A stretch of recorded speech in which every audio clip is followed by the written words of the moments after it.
ಕರ್ತನಾಮಕ್ಕೆ ಸ್ತೋತ್ರವಾಗಲಿ. ದೇವರು ನಿಮ್ಮನ್ನ ಪ್ರತಿದಿನವೂ ಪ್ರತಿಯೊಂದು ವಾಕ್ಯರೊಟ್ಟಿಗೆ ಮಾತನಾಡಿ ನಡೆಸುತ್ತಾ ಬಂದಿದ್ದಕ್ಕಾಗಿ ದೇವರಿಗೆ ಕೋಟಿ ಸ್ತೋತ್ರವಾಗಲಿ. ಇವತ್ತು ನಿನ್ನನ್ನ ದೇವರು ಒಂದು ತನ್ನ ಆಲೋಚನೆಯ ಪ್ರಕಾರವಾಗಿ ರೂಪಿಸಿ ನಡೆಸುವಂತ ಕರ್ತನಾಗಿದ್ದಾನೆ.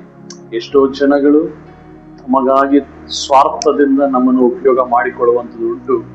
ನಮ್ಮನ್ನ ಯೂಸ್ ಅಂಡ್ ಥ್ರೋ ಮಾಡ್ಕೊಳ್ತಾರೆ, ನಮಗೆ ಬೇಕಾದಾಗ ಉಪಯೋಗ ಮಾಡ್ತಾರೆ, ಬೇಡದೆಲ್ಲ ಇದ್ದಾಗ ಬಿಡ್ತಾರೆ.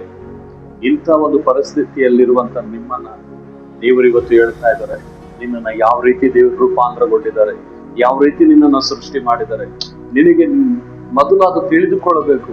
ಇವತ್ತು ನೀವು ಯಾವ ರೀತಿ ತಯಾರಿ ಆಗಿದ್ದೀರಾ, ನೀವು ಯಾರು, ನಿಮ್ಮ ಬಲ ಏನು, ನಿಮ್ಮ ಶಕ್ತಿ ಏನು, ನೀವು ಎಲ್ಲವನ್ನು ತಿಳಿದುಕೊಳ್ಳುವಾಗ ಆಗ ನೀವೆಲ್ಲೂ ಸೋತುವುದು ಹೋಗಲಿಕ್ಕೆ ಚಾನ್ಸೇ ಇರೋದಿಲ್ಲ. ವಾಕ್ಯವನ್ನು ಓದ್ಕೊಳ್ಳೋಣ. ಯೆಶಾಯ 49:2 ನನ್ನ ಬಾಯನ್ನು ಹದವಾದ ಖಡ್ಗವಾಗಿ ಮಾಡಿ ತನ್ನ ಕೈಯ ನೆರಳಿನಲ್ಲಿ ನನ್ನ ಉದುವಾಗಿಸಿದ್ದಾನೆ. ನನ್ನನ್ನು ಚೂಪಾದ ಬಾಣವಾಗಿ ರೂಪಿಸಿ ತನ್ನ ಬತ್ತಳಿಕೆಯಲ್ಲಿ ಬಚ್ಚಿಟ್ಟಿದ್ದಾನೆ. ನೋಡಿದ್ರ, ದೇವರು ಹೇಳ್ತಾ ಇರುವಂಥದ್ದು ಎಷ್ಟು ಸುಂದರವಾಗಿದೆ. ಇವತ್ತು ನಮ್ಮನ್ನ ಯಾವ್ಯಾವ ರೀತಿ ಉದುವಾಗಿ ದೇವರು ರೂಪಿಸಲ್ಪಟ್ಟಿದ್ದಾನೆ. ಇವತ್ತು ದೇವರು ಅದನ್ನ ಯಾತಕ್ಕಾಗಿ ದೇವರು ನಮ್ಮ ಜೀವಿತವನ್ನ ಆಶೀರ್ವಾದದಲ್ಲಿ ಹೋಗ್ಬೇಕು. ನಾವು ಎಂದಿಗೂ ಸೋಲಬಾರದು. ದುಷ್ಟನ್ನು ನಮ್ಮನ್ನ ನಾಶ ಮಾಡಕೂಡದು. ನಾವು ಯಾವಾಗ ನೋಡಿ ನಮ್ಮನ್ನ ಚೂಪಾದ ಬಾಣದ ಹಾಗೆ. ಇವತ್ತು ನಮ್ಮ ವಿರೋಧಿ ಯಾರು? ಮನುಷ್ಯರಲ್ಲ, ನಮ್ಮ ವಿರೋಧಿ ಸೈತಾನ. ನಮ್ಮ ವಿರೋಧಿ ದುಷ್ಟನು ಸೈತಾನನಾಗಿದ್ದಾನೆ.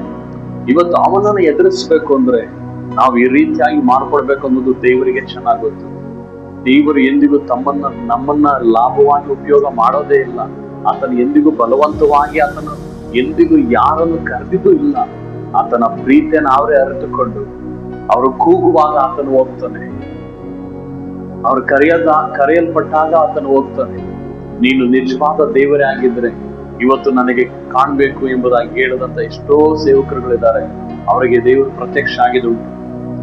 ಇವತ್ತು ದೇವರು ಯಾರನ್ನು ಬಲವಂತವಾಗಿ ಮಾಡೋದಿಲ್ಲ. ಇವತ್ತು ನಿಮ್ಮನ್ನ ದೇವರು ಒಂದು ಹದವಾದ ಕತ್ತಿಯಾಗಿ, ನಮ್ಮ ಬಾಯನ್ನ ಒಂದು ಹದವಾದಂತ ಒಂದು ಶಕ್ತಿಯುತವಾಗಿ ದೇವರು ಮಾಡಿದ್ದಾನೆ. ನಮ್ಮನ್ನ ನಾವು ಯಾವಾಗ ಬಲಹೀನರಾಗಿ ಮಾಡ್ಕೊಳ್ತೀವೋ ಆ ಬಲಹೀನತೆ ನಮ್ಮನ್ನ ನಾಶ ಮಾಡುವಂಥದ್ದಾಗಿದೆ.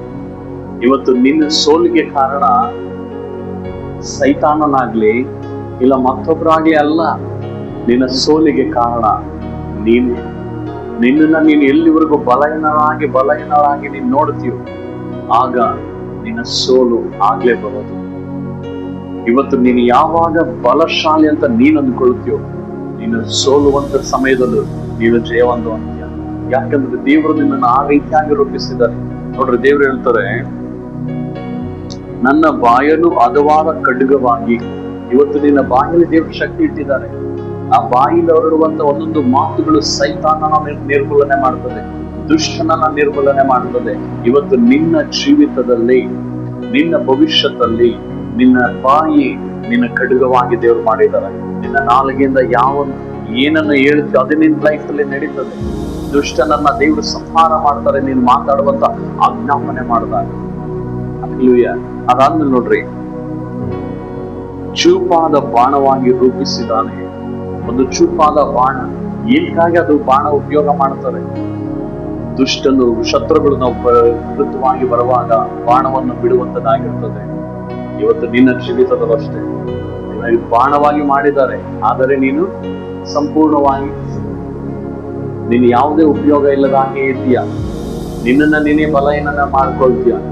ಅಯ್ಯೋ, ಎಷ್ಟೋದ್ರ ಅಪನಂಬಿಕೆಗಳು. ನಂಬಿಕೆ ಅನ್ನೋದು, ನಿನ್ ನಂಬಿಕೆ ಅನ್ನುವಂಥದ್ದು ನಿನ್ನ ಒಳಗಡೆ ಬರುವಾಗ ಎಲ್ಲವೂ ಮಾರ್ಕೊಡ್ತದೆ. ಇಂದು ಒಪ್ಪಿಸಿ ಕೊಡ್ತೀರಾ, ದೇವರೇ ನನ್ನ ಈ ರೀತಿಯಾಗಿ ನೀನು ರೂಪಿಸಿದ್ಯಾ, ಇನ್ನು ಮುಂದೆ ನಾನು ಧೈರ್ಯದಿಂದ ಮುಂದೆ ಸಾಗ್ತೀನಿ. ನನ್ನ ಬಾಯನ್ನ ಖಡ್ಗವಾಗಿ ಮಾಡಿದ್ದೀರಾ, ನನ್ನ ದುಷ್ಟನನ್ನ ಸೈತಾನನ್ನ ನನ್ನ ಬಾಯಿಂದ ನಾಶ ಮಾಡ್ತೇನೆ. ನನ್ನನ್ನ ಬಾಣವಾಗಿ, ಚೂಪಾದ ಬಾಣವಾಗಿ ಮಾಡಿದ್ದೀರಾ. ಇವತ್ತು ನನ್ನ ಶತ್ರುಗಳನ್ನ ನಾನು ನಾಶ ಮಾಡ್ತೇನೆ.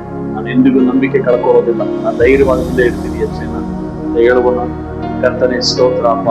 ಇವತ್ತು ನನ್ನನ್ನ ನಮ್ಮನ್ನ ದೇವರೇ ಒಂದು ದೊಡ್ಡ ಖಡ್ಗವಾಗಿ ರಾಜ, ಹದವಾದ ಖಡ್ಗವಾಗಿ, ಚೂಪಾದ ಖಡ್ಗವಾಗಿ ಮಾಡಿದ್ದೀರಾ, ಚೂಪಾದ ಬಾಣವಾಗಿ ಮಾಡಿದ್ದೀರಾ ದೇವರೇ. ನನ್ನ ಶತ್ರುವಾದಂತ, ನನ್ನ ವೈರಿಯಾದಂತ ಸೈತಾನನನ್ನ ಇನ್ನು ಮುಂದೆ ನನ್ನ ಬಾಯಿಂದಲೂ ದೇವರೇ ನನ್ನ ಆಜ್ಞಾಪನೆ ಮಾಡಿ, ನನ್ನ ಬಾಯಿಂದ ನಾನು ದೇವರೇ ಆ ಸೈತಾನನ, ದುಷ್ಟನನ್ನ ನಾಶ ಮಾಡುತ್ತೇನೆ ದೇವರೇ.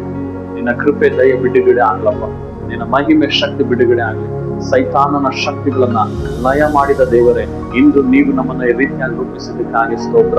ಇನ್ನು ಮುಂದೆ ನಾವು ಅಪನಂಬಿಕೆಯಲ್ಲಿ ನಡೆಯೋದಿಲ್ಲ, ಇನ್ನು ಮುಂದೆ ನಾವು ಧೈರ್ಯವಾಗಿ ನಡೀತೀವಿ, ಯಾಕಂದ್ರೆ ನೀವು ನಮ್ಮನ್ನ ರೂಪಿಸಿದಿರ ಸ್ವಾಮಿ. ಅದಕ್ಕಾಗಿ ಸ್ತೋತ್ರ. ಈ ದಿನವನ್ನು ರಾಜ ಈ ವಾಕ್ಯವನ್ನು ಕೊಟ್ಟಿದ್ದಕ್ಕಾಗಿ ಸ್ತೋತ್ರ. ನೀವು ಕಾರ್ಯ ಮಾಡಿದ್ದಕ್ಕಾಗಿ ಸ್ತೋತ್ರ. ಯೇಸುವಿನ ನಾಮದಲ್ಲಿ ಆಮೆನ್.